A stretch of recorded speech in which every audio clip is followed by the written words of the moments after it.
Hello, I'm David William Kerr. I'm also known as the Journeyman.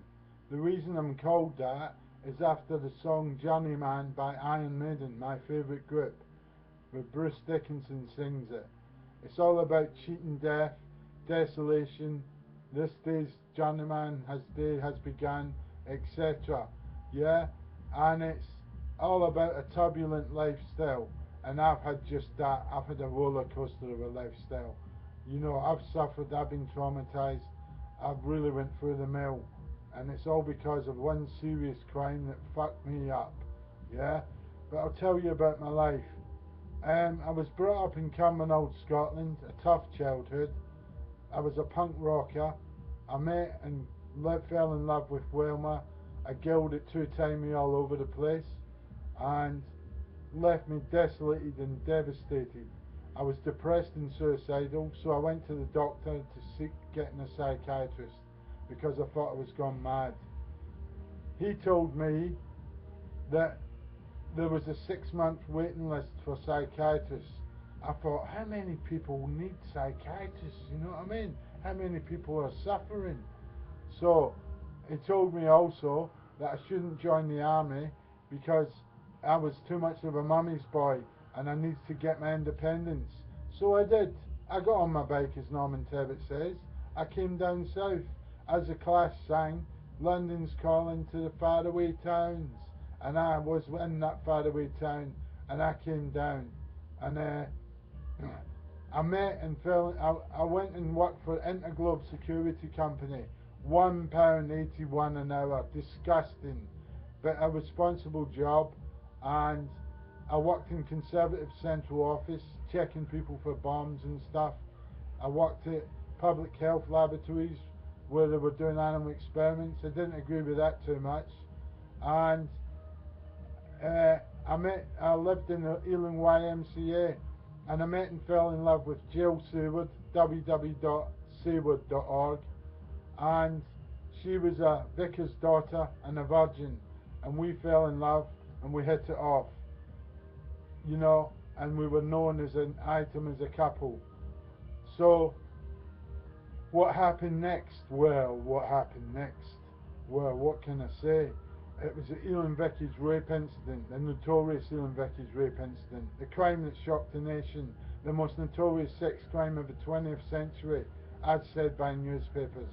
My girlfriend, Jill, was gang raped in front of me by three evil burglars, and I was left for dead. I had a cricket bat over the head, I had a multiple fracture of the skull, blood clot in the brain, deafness in the left ear, Radox poured in my cuts to cause more pain, and I went into a coma and I was on the critical list for 10 days. And when I came out of it, well, I was shocked and stunned. Jill and Michael, her dad, a famous vicar who wrote So to Bed about sex before marriage, had forgiven the rapists. I couldn't believe it. I was shocked. I thought, what? What the hell? If it wasn't bad enough, now this. So anyway, I went on News at 10 and said they should castrate the rapists, an eye for an eye, like the Bible says. So what happened? Me and Jill split up. Why did we split up? Well, she accepted my marriage proposal and said she was going to marry me, and I thought, I'm repairing the damage. I'll show her love in a proper environment. Sex which should be loving and with a loving man, not brutal like the rapist taught her. So, what? So, let's take a breather. Anyway, she went to her God, and I went further away from God. I was an atheist now. I didn't believe in God anymore. Because why? Because he let the house of God, a house of God, that happened to disciples of his, and to me, a thoroughly nice guy, and I am a nice guy. Trust me. Anyway, I came out of that. I split up from her. I was devastated. I went into absolute turmoil, wandering about in a daze. I was PTSD'd up. I was suffering flashbacks, nightmares, panic attacks, you know, and um, I carried a gun, I carried a knife under my pillow. I was fear of attack. I was really petrified I was going to get hurt again. So I took every precaution I could. I was hyper vigilant, as they call it. And there is no pill for psychiatry for post-traumatic stress disorder. Just love, care and understanding. That's what you need. You need to talk it out. You need to exercise the demons, which I did 17, 18 years later. But enough of that. Anyway, I spent decades with post-traumatic stress disorder, thinking I was gone mad, scared to go near the doctors in case they carted me away. The white men in the white coats carted them away. The men in the white coats, they will come, they're coming to take us away, ha ha, hee hee hee hee, oh. The men in the white coats, they will come, they're coming to take us away. So, I was scared to get sectioned. So, I, what do you call it? I, thing me, I, I, I, I kept going, yeah, and it all came too much in 2003, and I ended up in the threshold of a mental ward, and I went in there, and I was a mess. I was petrified of the drugs. The drugs transformed me, killed me off, made me suicidal every day, trembling like a good one, wanting to die every day, scared of my wife and kids, the whole shooting match. And I was in and out the mental wards for 13 sections over 8 years. Yeah, then I hit prison, and I was in prison for like 18 months for threats to kill a pervert. Yeah, but I've done a book, and it tells you all about my life story. I became a success story now, I'd like to say, and here is my book.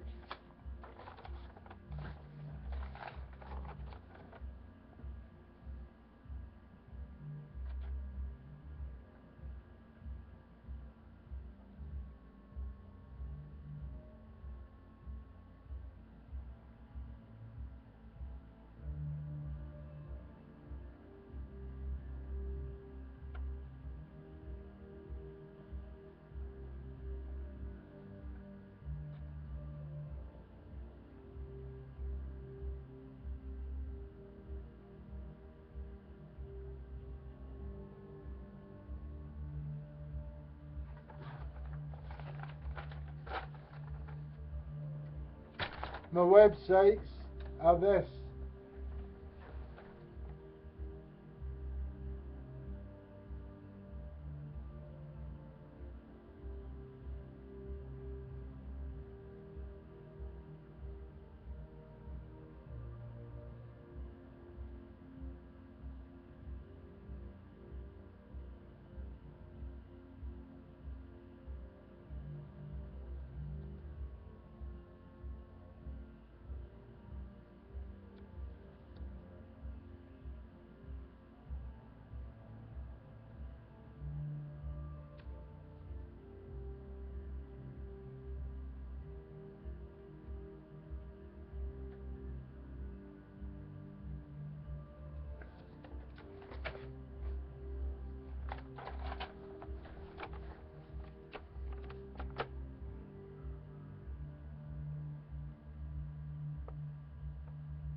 We've also done the success of success.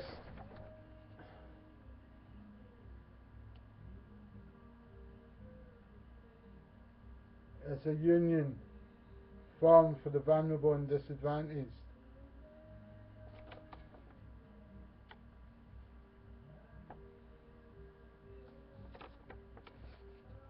And a union for the unemployed. And a website for the Volkswagen fans.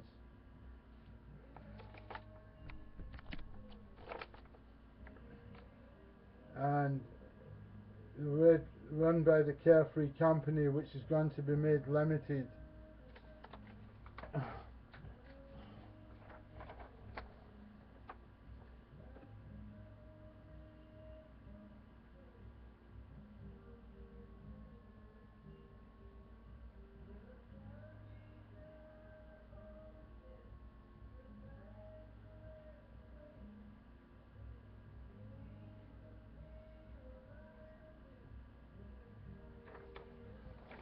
Right, that's it.